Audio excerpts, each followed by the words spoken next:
Les amis, bonjour, on se retrouve pour notre 140e économiser et partager. Et quel économiser et partager avec une nouvelle statue, que dis-je, un diorama d'Iron Studio absolument démentiel. Alors, tout d'abord, merci à Nicolas qui m'a fait extrêmement confiance. On s'est rencontrés sur le Bon Coin et bon, c'était assez compliqué pour lui parce qu'il avait été lui aussi, et ils sont vraiment très très nombreux et ça me désole, arnaqué par tu sais qui. Et du coup, il était bien sûr assez réticent à rebalancer 2000 € en l'occurrence sur cette statue sans garantie, puisque en fait, quand on passe sur le Bon Coin et que les gens veulent payer en 4 fois, alors ironie du sort, on a tellement papoté et compagnie qu'à la fin il a oublié de cocher le 4 fois et du coup il a payé en une seule fois. Bon bref, mais sur le Bon Coin, en fait, je ne peux, comme vous le savez sûrement, commander les statues qu'une fois que vous avez payé, parce que bien sûr sinon il faudrait que je les achète avec mon propre argent. Je suis obligé, quand on passe sur le Bon Coin, de faire la remise en main propre. Pourquoi? Parce que en fait vous payez, le Bon Coin garde votre argent et il n'y a que en main propre que l'acheteur peut valider la réception de l'objet, que le Bon Coin débloque l'argent et du coup ensuite je commande la statue. Voilà. Or si c'est par correspondance, il demande une preuve d'envoi et de livraison, et bien sûr comme il ne peut pas y avoir de livraison sans que j'ai l'argent pour commander la statue, c'est le serpent qui se mord la queue. Voilà. Donc en résumé, aucune protection, c'est comme si vous envoyez en PayPal entre amis, et du coup par rapport à ces mésaventures précédentes, bien évidemment Nicolas était très réticent à envoyer 2000 € à un inconnu. Fort heureusement, on n'est pas super loin l'un de l'autre, on est à 100 km de distance, donc du coup il m'a fait confiance. Je vous présente la statue aujourd'hui et il viendra du coup ce lundi la récupérer à ma boutique directement sur Nîmes, donc très très très content vraiment que cette transaction ait pu se finaliser, puisque je devais vous présenter à l'époque cette statue via Denis, puisque vous le savez c'est un immense fan des Dents de la Mer et il a bien sûr pris ce diorama qui est complètement dantesque, et finalement bon, de fil en aiguille il n'a pas pu le prendre chez moi, il l'a pris ailleurs et du coup j'ai pas pu vous le présenter, malgré que je crois qu'à l'époque il s'était proposé de le faire livrer chez moi pour vous le présenter, mais j'essaie de rester honnête, j'ai envie de dire. Bien sûr que je suis honnête, mais c'est pas honnête, j'essaie de vous présenter, à part ceux qui viennent de ma collection personnelle, mais que des vrais objets qui ont été achetés chez moi dans les économisés et partagés. C'est-à-dire que j'ai plein de collectionneurs qui me disent si tu veux, j'ai commandé ça ailleurs, mais je te la fais livrer, comme ça tu la présentes et tu me la renvoies, machin. Donc je pourrais faire sans rire le double de vidéos, je pense. Bon, alors il me faudrait le temps pour les faire, ce qui est déjà limite le cas pour les économiser et partager. Mais ce que je veux dire, c'est que bon, j'aurais matière à faire au moins le double, mais vraiment sans rire, facilement 2 fois plus de vidéos. Mais j'ai choisi, voilà, de rester dans le cadre les guides quoi, du concept de la chaîne, c'est-à-dire vous présenter les statues que des gens qui les ont du coup achetés chez moi, pour que ce soit des vrais économisés et partagés et que ce soit pas pipé.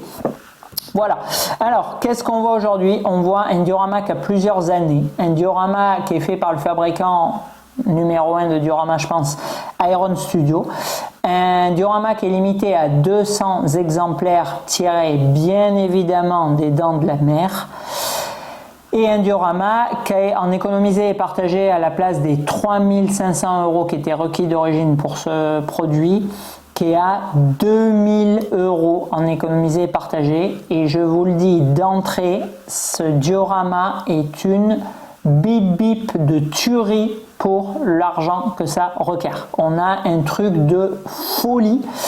J'ai en plus assemblé qu'une partie du diorama, 60% on va dire. Il y a encore beaucoup de petits éléments, de petits mâts, de petits câblages, etc. que j'ai pas mis par manque de temps, parce que là je suis très short pour finir du coup sur cette vidéo, parce que là c'est la 4e de la journée et du coup niveau timing c'est un peu chaudard. Voilà, donc j'ai pas du coup tout présenté. Sur les statues très complexes, ça arrive parfois. Celle-là elle est honnêtement, en plus d'être complexe, assez minutieuse, il y a plein d'éléments qui sont extrêmement fins, mais c'est absolument sublime. Donc là vous le savez, je prends plus depuis un bon bout de temps de statues pour ma collection. mais franchement, celle-ci fait très envie. Elle est absolument magnifique. Alors, qu'est-ce qu'on retrouve sur ce diorama qui est très certainement, on l'a reproché à Elite Créature, la scène la plus mythique des Dents de la Mer 1 et des Dents de la Mer tout court, la scène où du coup le requin va jaillir de l'eau et dévorer Quint.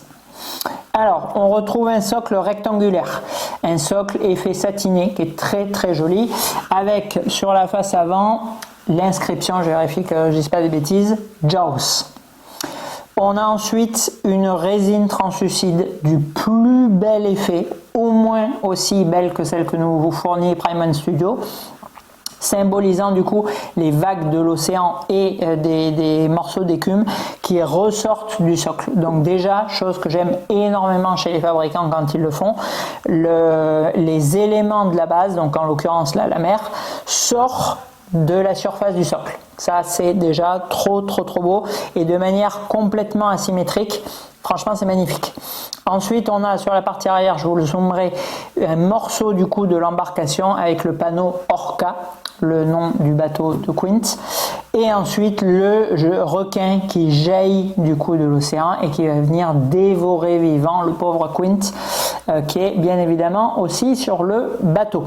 Le requin est très joliment fait. On a une espèce de mouvement torsionnel du coup, parce que quand il jaillit, il monte comme ça là sur le bateau et du coup la mer suit ce mouvement avec l'effet dynamique que lui donne le requin. C'est très joli également. On a la bouche qui est extrêmement bien peinte avec des dents disposées comme les requins les ont de manière complètement disparate, avec des pointillés de sang. Chaque dent est peinte de manière différente, c'est-à-dire vous n'avez pas toutes les dents blanches avec toutes les pointes rouges. Non, là il y a du rouge là, etc. C'est magnifique. Et ensuite, vous avez cet effet architectural dans lequel le bateau est positionné qui est absolument somptueux. C'est-à-dire que à quoi on s'attend? On s'attend à avoir un socle comme ça et un bateau posé comme ça, c'est-à-dire dans le socle. Non. Là où vraiment Iron Studio a déchiré sur ce diorama, c'est qu'ils nous ont posé le socle là et le bateau là. Il est complètement en décroché et par un effet d'ingénierie absolument stupéfiant parce qu'il est extrêmement lourd. J'en ai vraiment chié pour le coup pour le mettre en place. Le bateau est plugué sur une partie comme ça et tout le reste est en décroché en lévitation et de manière complètement excentrée du socle et c'est somptueux. Donc j'avais vu des photos, j'avais vu des vidéos et franchement bon, j'avais vu ça. En plus les dimensions elles sont pas dingos, je crois que c'est 80-90 mais bon avec un bateau et tout machin on se dit bon ouais sans plus. Et je vois le prix, je vois 3500 € et en plus je vous dis ce produit il est vieux quoi. Donc je me dis attends, il a complètement fumé. Alors Slibar Iron Studio, c'est du délire là le prix. Et en fait, je vous garantis que quand vous l'avez devant les yeux, bon 3500 € c'est quand même une énorme somme. Attention quand même parce que là bon, on vient de tutoyer des gros montants. Mais là franchement, j'ai presque envie de dire que pour 2000 c'est cadeau. Alors 2000 € c'est beaucoup d'argent aussi. Mais franchement, enfin, déjà, je sais pas combien ça pèse. Alors, la base, elle fait 20. Donc, la base, elle fait 20. Ouais, le bateau, il doit faire au moins autant. Donc, on va dire, parce qu'après, le reste, pas très lourd. Le requin et tout, c'est pas très lourd. On va dire 40 kg. Donc, 40 kg avec un bon paquet de résine translucide et tout. Déjà, pour 2000 balles, c'est pas du vol. Mais franchement, enfin, l'ingénierie, du coup, le bateau, il est comme ça, c'est magnifique. Enfin, franchement, la dynamique du diorama, elle est somptueuse. Alors bon, il y a des effets d'ingénierie de ouf. Je pense que le plus grand que j'ai vu actuellement, c'est l'Optimus Jetwing qui est complètement suspendu dans les airs, alors que le truc, il fait, je sais plus combien, 60 kg. Bon. C'est un peu moins ouf là-dessus, mais franchement, visuellement, en termes encore une fois de dynamique de pièces, c'est délirant. Franchement, c'est trop beau. Voilà. Alors, c'est vrai qu'en plus, vous le savez, bon, moi, vous prenez une statue muséum, voilà, elle peut être faite en n'importe quel matériau ultra réaliste, patati patata. Bon. je suis pas ouf. Par contre, je suis un très très grand fan des dioramas, des dynamiques et tout. Et là, franchement, là, c'est vraiment du très très lourd. Alors ensuite, en qualité de peinture, parce que du coup, c'est souvent là que sont attaqués Iron Studio, parce que comme c'est petit, on dit ouais, ils peignent un peu à la truelle, on voit rien, machin et tout. Ben, franchement, le peigne du bateau, il est extrêmement bien fait. Il y a un nombre d'éléments, et encore, je vous dis, j'en ai facile 15 éléments dans la boîte que j'ai pas assemblé sur le bateau. Moi, je trouve que c'est vraiment, vraiment bien peint. Alors oui, c'est pas, on n'est pas au niveau effectivement de qualité de peinture comme peuvent maîtriser sur certaines de leurs productions Queen Studio, comme maîtrise la résine translucide Elite Creature, comme maîtrise les effets de trompe-l'œil de JMD Studio. Oui, on est sur un niveau fortement en deçà en termes de peinture, mais c'est quand même bien exécuté. C'est-à-dire, je dirais qu'on est dans la moyenne intermédiaire de ce que fait Prime One. Ils savent faire plus beau, mais ils savent faire moins beau aussi, donc je trouve qu'on est à peu près, c'est acceptable. Et ensuite, on a les personnages, donc Brody et Quint. Donc Quint qui est en train de se faire bouffer et qui est à moitié dans le requin, enfin il est en train de tomber dans la bouche du requin, et Brody qui s'accroche du coup lui pour pas trébucher. Bon, ils sont pas oufissimes non plus en termes de peinture. Alors Quint, bon, il a le bras devant le visage, donc du coup on le voit pas trop. Brody, il a un air apeuré, je le reconnais, mais viteuf, donc effectivement c'est pas bon, photoréaliste. Alors par contre le truc, vraiment ça m'intéresse que certains qui soient vraiment vraiment fans postent. Le requin, non, enfin les persos, enfin, je sais pas trop en fait. Il y a le delta de taille entre le requin et les persos me semble complètement what the fuck quoi. Les persos me semblent beaucoup trop petits. Parce qu'en fait, bon, Les Dents de la Mer, c'est un des films que j'ai le plus regardé quand j'étais enfant. Bon, j'ai pas regardé, ça va faire 20 ans que j'ai pas vu, mais il me semble que quand Quint il tombe dans le requin, genre, bon, le requin il fait 7 mètres de toute façon. Donc il me semble que genre les jambes de Quint, c'est-à-dire 1 mètre, elles remplissent la bouche du requin. Bon, et puis du coup le requin le croque, et petit à petit le torse rentre dans la bouche, etc. etc. Il le bouffe, mais genre en 5-6 fois quoi. Bon, et là franchement, alors c'est la scène où juste il tombe tout juste dans le requin, mais franchement ils auraient fait la place, je pense qu'on pourrait quasiment rentrer Quint entier dans sa bouche. Donc la taille, elle me paraît absolument pas bonne. Mais bon, peut-être je me trompe et tout, donc vraiment, Denis, bon, je sais que tu le feras, mais d'autres, si vraiment vous êtes bien calé et tout en Dents de la Mer, je veux bien votre avis, parce que pour moi, il y a vraiment un problème de taille par contre, quoi. Parce que le requin, par rapport au bateau, de ce que je me souviens, il monte et genre, il fait la largeur quasiment du bateau, quoi. Enfin, en tout cas, entre les... Il y a les bords du bateau et il y a la partie où il marche. Il fait quasiment largeur la taille de la partie où il marche. Donc là, bon, il fait les 2/3, donc ça me semble bon. En longueur, ça me choque pas plus que ça non plus, parce que le requin, il fait 7 mètres dans le film. Et là, bon, on n'a pas jusqu'au bout, mais ouais, il va faire le double, le bateau. Et je crois que le bateau, il fait 13-14 mètres, justement. Bon, donc ça me semble pas déconnant non plus. Mais par contre, les persos... Pourtant, si on les met debout, ils font la taille de la porte. Je sais pas, il y a un truc, si genre à la barre aussi, c'est cohérent, je sais pas. Il y a un delta entre la taille des persos et le requin qui pour le coup, me choque, quoi. Voilà. Mais bon, je sais pas trop quoi vous dire de plus, parce qu'il y a 1 milliard de détails. À l'intérieur de la cabine, il est fait, tout le poste de pilotage au-dessus. On a la fameuse bouteille qui va mettre dans la gueule du requin. Là aussi, par exemple, la bouteille, elle fait la taille du dos du personnage. Donc là, pour moi, bon, c'est bon, on est sur les bonnes échelles. Par contre, quand il la fout dans la bouche du requin, elle fait toute la bouche. Et là, franchement, sans déconner, des bouteilles d'oxygène, je peux en rentrer 6 dans la gueule du requin, quoi. À mon avis, c'est le requin qui est trop gros. Je sais pas, il y a un pépin, franchement, j'arrive pas trop à déterminer si c'est le bateau qui est trop petit, les persos qui sont trop petits ou le requin qui est trop gros. Je dirais le requin. Mais il y a, à mon avis, un pépin d'échelle. Voilà, donc c'est du 1/20 et ils ont fait 200 exemplaires. Voilà, pour les données un peu techniques, et 40 kg du coup pour cette statue. Alors, on va passer à la notation, mais franchement, avant ça, je reviens vite fait sur un petit spoil sur le futur requin d'Elite Creature. Donc pour certains, ça va être la statue de l'année, absolument somptueux. Pour d'autres, complètement à côté de la plaque, voilà, c'est tiré du parc d'attractions, c'est pas tiré du film, le requin est jamais pendu comme ça, etc. C'est le requin tigre, bon, enfin bon, bref, toutes les conneries qu'on a lues. Bon, moi je pense que je vais adorer cette statue, elle a l'air complètement immense et démentielle, et je m'imagine du coup d'ici ce diorama de malade, positionné, alors je peux pas le bouger parce que 40 kg avec mes petits doigts, bon, c'est pas possible, sans compter que ça tient en plus vraiment machin, mais imaginez un display de cette taille, vraiment la taille de ma table, c'est-à-dire, je sais pas combien ça doit faire, 1m50. Vous prenez la partie basse du coup de l'océan du requin et du bas du bateau, vous le posez à un angle.